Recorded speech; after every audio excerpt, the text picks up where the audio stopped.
Hey everyone, welcome to another video. We're moving on now to another topic in Year 10 trigonometry. This is the area of a triangle. Now, you're probably watching this video going, what the hell, I already know what the area of a triangle is. I know that that's half times the base times the height. And you're absolutely correct. But what we're doing here in this video, now, actually let me change this to area, so as to not get confused with this A down the bottom here.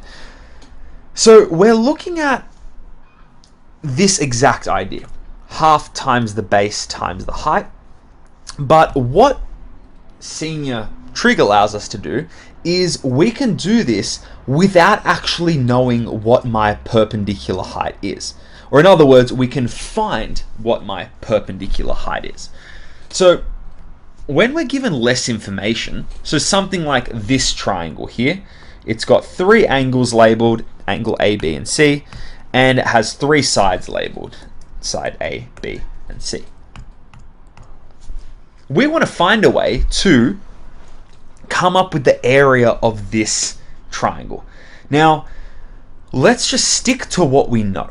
We know that we can, if we find an expression for the height, we can find the area of this quite easily. It's just half times the base times the height.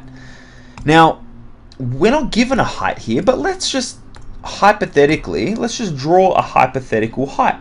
This is something similar to what we did in sine rule.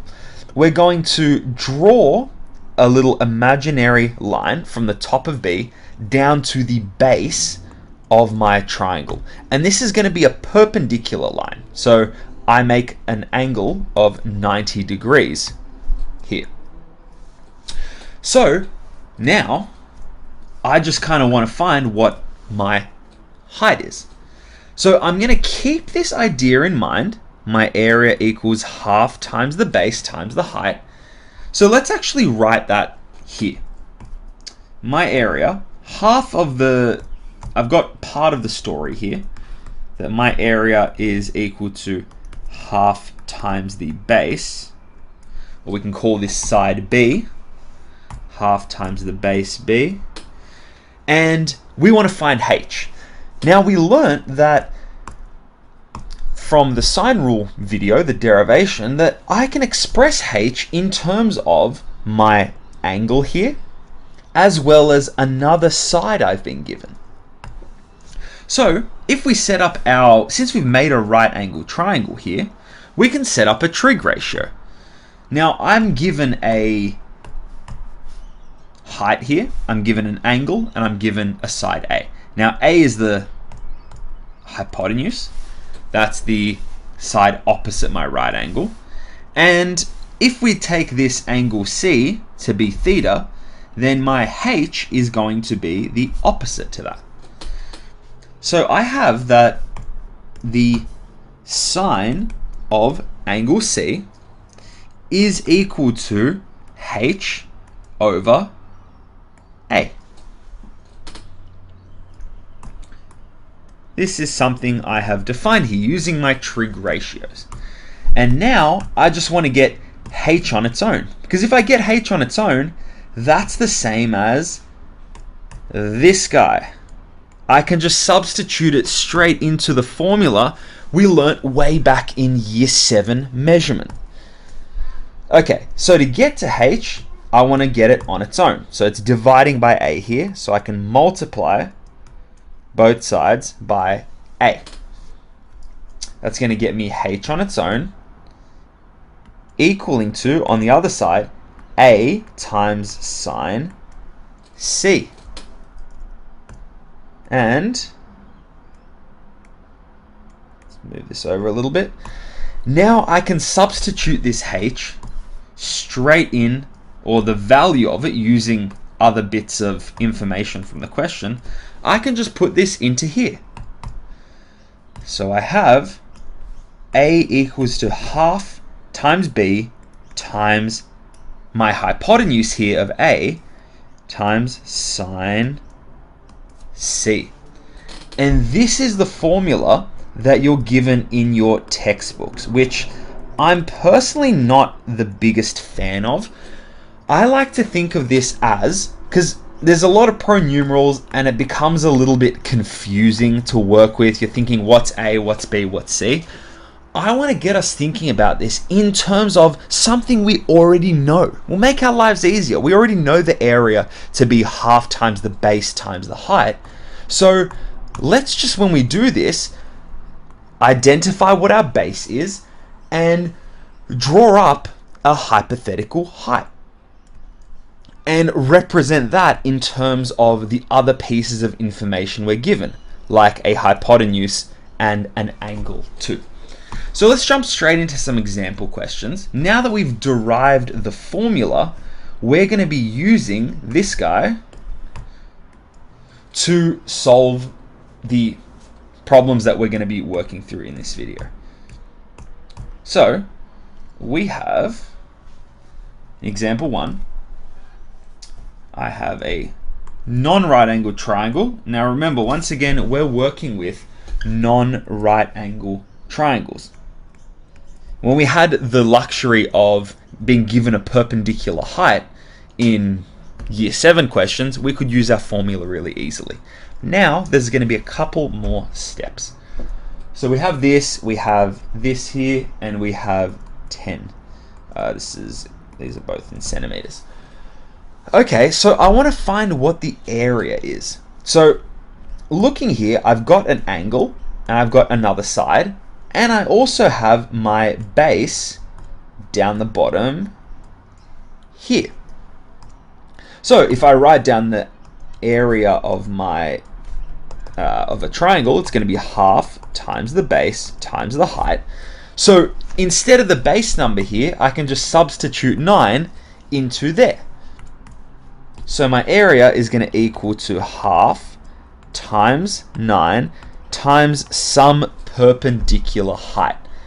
Now I want to find what that height is. Now, as we did before, I can just draw up a perpendicular height going from the top of this triangle down to the base. And that's going to be 90 degrees down the bottom, and this is going to be our height.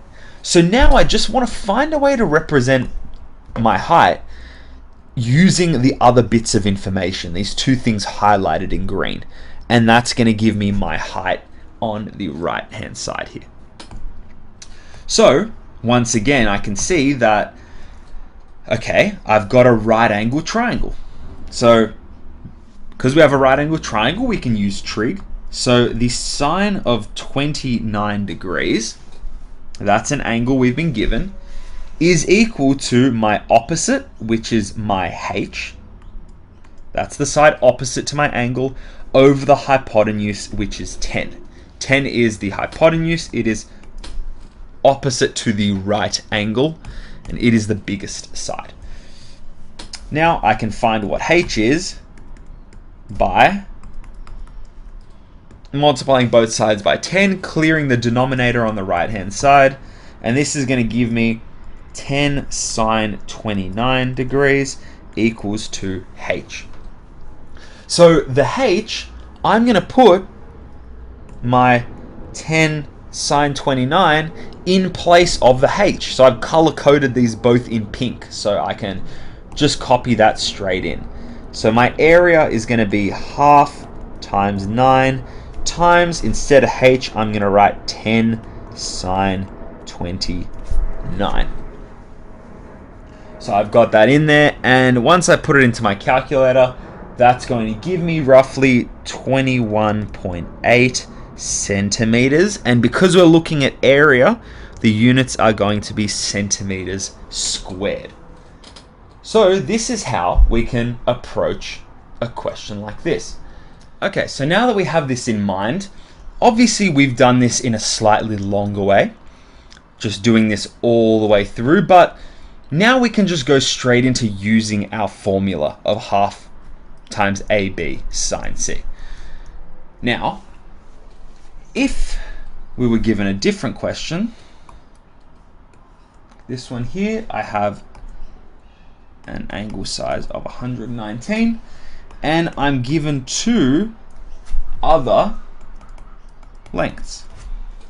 Now those two other lengths I can just use in my formula. Now that we've got an idea for how the formula works, my area equals to half times AB sine C.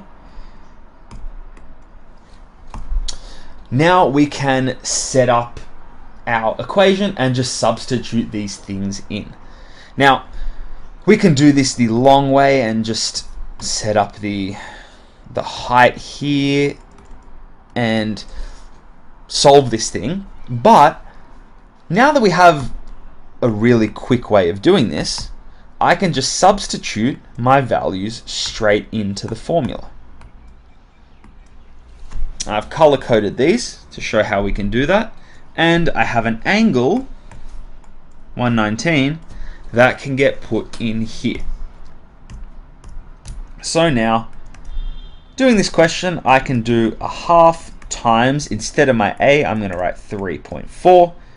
Instead of my B, I'm going to do 1.8. And instead of sine C, I'm going to do sine of 119 degrees. And when I put that all in my calculator, I'm going to get, rounded to one decimal place, I'm going to get 2.7 kilometers squared. Once again, we're using the power of 2 because we're looking for area here. But that's how we can first of all derive our area of a triangle formula, by thinking about the really easy one we learned before, half times base times height, and how we can really comfortably use this when we look at some other questions. We're just applying the formula, we're substituting in a couple of values. But that brings us to the end of the video. Thank you so much for joining me, and I'll see you next time.